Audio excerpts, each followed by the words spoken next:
മനസ്സിലാക്കേണ്ട ഒരു കാര്യം, കർത്താവിന്റെ രക്തത്താൽ വീണ്ടെടുക്കപ്പെട്ടതാണെന്നും പറഞ്ഞ് നടക്കരുത്. നിനക്കെതിരെ യുദ്ധമുണ്ട്. ആ തന്ത്രങ്ങൾ നീ അറിയണം, അവന്റെ സ്ട്രാറ്റജി അറിയണം, അല്ലെ നീ വീണു പോകും. സഹോദരന്മാരെ, നമ്മുടെ പിതാക്കന്മാർ എല്ലാവരും മേഘത്തിന്റെ വീട്ടിലായിരുന്നു. എല്ലാവരും സമുദ്രത്തിലും മേഘത്തിലും സ്നാനമേറ്റ് മോശയോട് ചേർന്നു. അവരെ അനുഗമിച്ച് ആത്മീയ പാറയില്ലല്ലോ അവര് കുടിച്ചത്. എങ്കിലും ഒറ്റയൊരുത്തൻ ചെരിപ്പെട്ടില്ല. നമ്മൾ കർത്താവിന്റെ കൃപയാലാധിക്കുന്നതൊക്കെ പറഞ്ഞ് ഈ പോരുത്, അപകടം ഉണ്ടാവും. ഈ പല കാരണങ്ങൾ, ഈ ഇന്ന് നിസ്സാരമായ കാര്യങ്ങളാണ് പെന്തക്കോസ്ത് കുടുംബങ്ങളിൽ ഉണ്ടാകുന്ന അറ്റാക്കുകളെ ഞാൻ പ്രത്യേകം എടുത്ത് പഠിക്കാറുണ്ട്. അതിന്റെ റീസൺ ഞാൻ നോക്കാറുണ്ട്. എന്താ ഇവന് അങ്ങനെ വന്നത്, എന്തുകൊണ്ട് ഇങ്ങനെ വന്നു? നമ്മൾ കണ്ണടയ്ക്കരുത്. ഈ കൊല്ലം 11 പാസ്റ്റർമാർ ബൈക്ക് അപകടത്തിൽ മരിച്ചു കേരളത്തിൽ. അതങ്ങനെയാ, അങ്ങനെയൊന്നും അല്ല. അച്ഛന്മാരനായാവന് ഞാൻ പറഞ്ഞ അതിന്റെ കാരണം എന്തുവാ? I am not going to explain it. 11 പാസ്റ്റർമാരാണ് ഈ കൊല്ലം അപകടത്തിൽ മരിച്ചത്. എഴുതി വെച്ചിട്ടുണ്ട് ഞാൻ. നമുക്ക് പോരാട്ടം ഉണ്ടെന്ന് ആരാ പറഞ്ഞത്? പൗലോസല്ലേ പറഞ്ഞത്. അഥേനയിലെ പട്ടണത്തിൽ അർത്തിമോസ് മഹാദേവിയുടെ ക്ഷേത്രത്തിനെതിരെ വെല്ലുവിളിച്ച ആളാണ് പൗലോസ്. എന്തുമാത്രം കഷ്ടങ്ങൾ അവിടെ ഉണ്ടായി, ഇല്ലയോ? അപ്പൊ അവിടെ പറഞ്ഞിരിക്കുന്നത്, ഒടുവിൽ കർത്താവിനും അവന്റെ അമിത വേളത്തിലും ശക്തിപ്പെടുവിൻ. ഈ കുടുംബങ്ങളിലാണ് ആദ്യം അറ്റാക്ക് വരുന്നത്. ഭാര്യ, ഭർത്താവേ, പ്രത്യേകിച്ച് ഇന്നത്തെ സോഷ്യൽ, നമ്മുടെ ഈ മൊബൈൽ സിസ്റ്റം, യൂട്യൂബ്, വാട്സപ്പ്, അപ്പടി വാട്ടാ നമ്മളെ മുഴുവൻ ഇന്ന് വാട്സാ. ഈ വാട്ട് വന്ന് എല്ലാം തീരുക. കാരണം നമ്മളിവിടെ കേൾക്കുന്ന പ്രസംഗം എല്ലാം ഒഴുക്കിക്കളയാൻ ഇതിനകത്ത് സാമാനമുണ്ട്. പറഞ്ഞ മനസ്സിലായോ? ഇത് ഒഴുക്കിക്കളയാനുള്ള സൂത്രം. ഇവൻ പോയി രാത്രി 1:30 മണി വരെ കിടന്നുകൊണ്ട് കാണുന്നത് എന്നതാ. പിന്നെ ഞായറാഴ്ച സമാജത്തിന് വരുന്നത് എന്തിനാണെന്ന് ഞാൻ ഓർക്കും. ഞാൻ എറണാകുളം ഡിസ്ട്രിക്റ്റിന്റെ അടുത്ത താമസിക്കുന്നത്. ആ ഡിസ്ട്രിക്റ്റിലാണ്. സാധാന്യ സേവക്കാര് എറണാകുളത്ത് വന്നിട്ടുണ്ട്. ഷുവർ? എന്തിനാ വന്നേ? അവര് രാത്രിയിൽ ഒരു കുരിശുണ്ടാക്കി മലിന രക്തം അതിന്മേൽ ഒഴിച്ച് പുരുഷനും സ്ത്രീയും നഗ്നരായി നിന്നുകൊണ്ട് നൃത്തം ചെയ്ത് ഇതിനോട് തുപ്പും. ഇതാണ് സാധാന്യ സേവ. അവരുടെ ഒരു പ്രത്യേക അടയാളം, ഈ പനങ്കൊല പോലെ തലമുടി നീട്ടും. അപ്പൊ അതാണ് അവരുടെ ഒരു ലക്ഷ്യം, ഒരു അടയാളം. അത് ഞാൻ അറിഞ്ഞു. അപ്പോഴ് ഇത് വന്ന് പെന്തിക്കോസ്ത് സഭയ്ക്കകത്ത് കയറി. ആ പനങ്കൊല, ഈ മഷ്റൂം കയറി. കഴിഞ്ഞ ദിവസം ഒരുത്തം പാടാൻ വന്നു, കിണുക്കാൻ വന്നിരിക്കുക. കർത്താവിന് വേണ്ടി പാടാനായിട്ട് ഇറങ്ങിപ്പോടാന്ന് പറഞ്ഞു.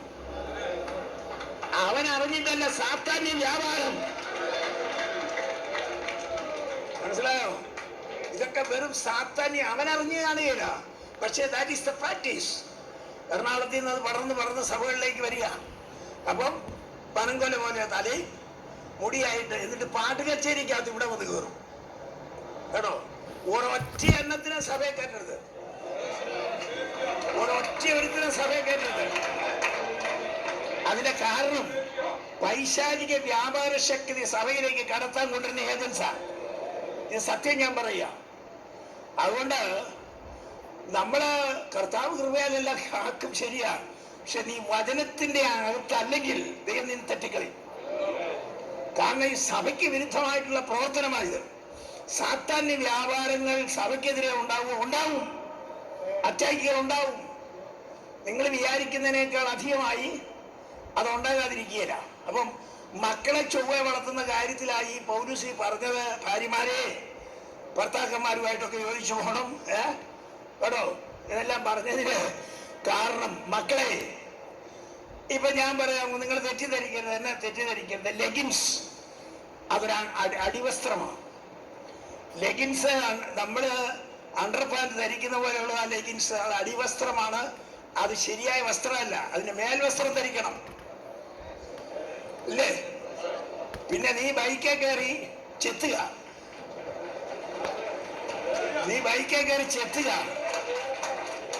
ആ പോട്ടെ, ഇവിടം വരെ ഷർട്ട് ഉണ്ടെ കുറ്റിയാൽ ഇവിടം വരെ കീറിയിരിക്കുക, എന്നിട്ട് പെമ്മക്കളെ ഇറക്കി വിടുക.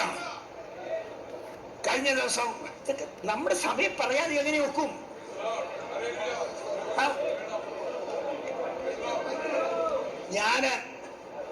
ഞാന് കഴിഞ്ഞ 2 മാസം മുമ്പ് ഒരു കല്യാണം നടത്തി. ഞാൻ നടത്തിയ കല്യാണം 6 ദിവസം കഴിഞ്ഞപ്പോൾ പെണ്ണിന്റെ അപ്പൻ എൻ്റെ ഇരിക്കാമെന്ന് പറഞ്ഞു. വെച്ചാൽ അത് ഒരു പ്രശ്നമുണ്ടെന്ന് പറഞ്ഞു. ഞാൻ ചോദിച്ചു, എന്നാ പ്രശ്നം? അവക്ക് എന്നതാ, അവക്ക് വേറെ ആരാണ്ട് ഉണ്ടായിരുന്നത്, ഡിവോഴ്സായി. ഞാൻ നടത്തിയ കല്യാണം പറഞ്ഞു.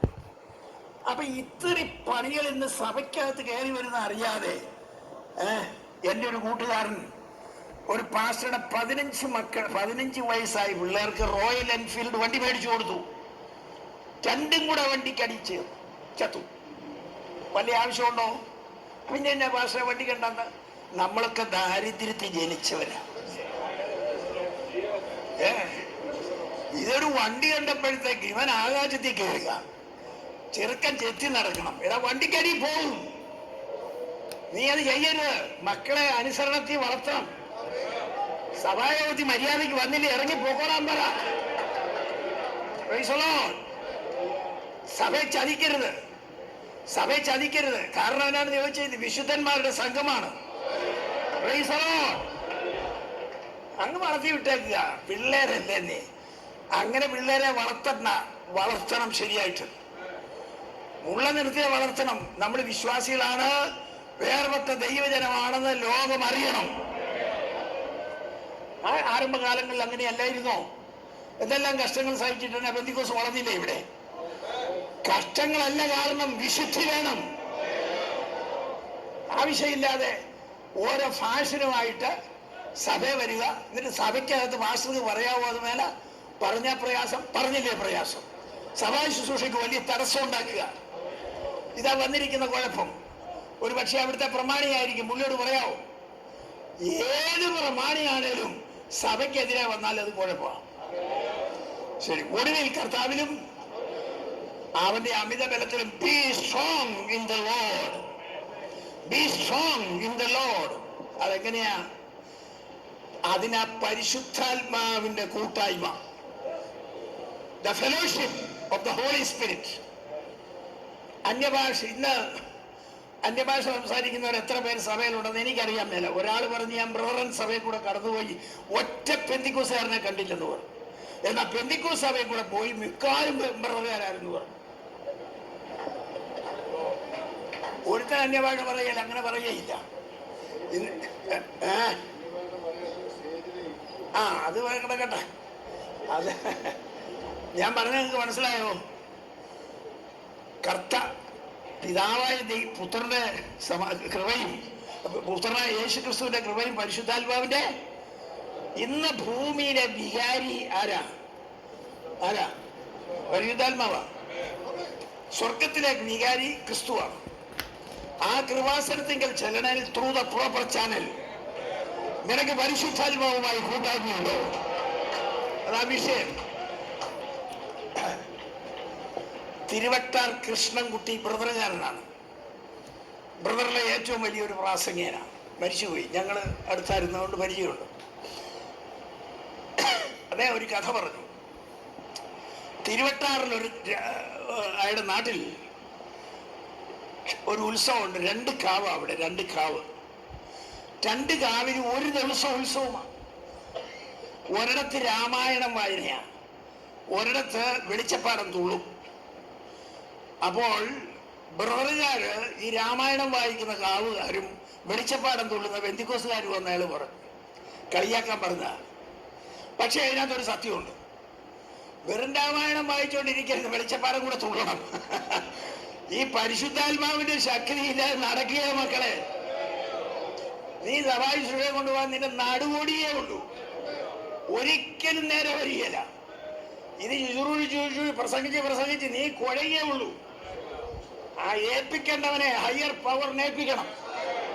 ഹല്ലേലൂയ, സ്തോത്രം. ഒരു സ്കൂട്ടറിൽ 50 കിലോ കൊണ്ടുപോവാം, ഒരു സ്കൂട്ടറിൽ 50 കിലോ സാധനം കൊണ്ടുപോവാം. എന്നാൽ 100 കിലോ വേണേല് നമ്മളൊരു ചെറിയ ഓട്ടോറിക്ഷ വിളിക്കും.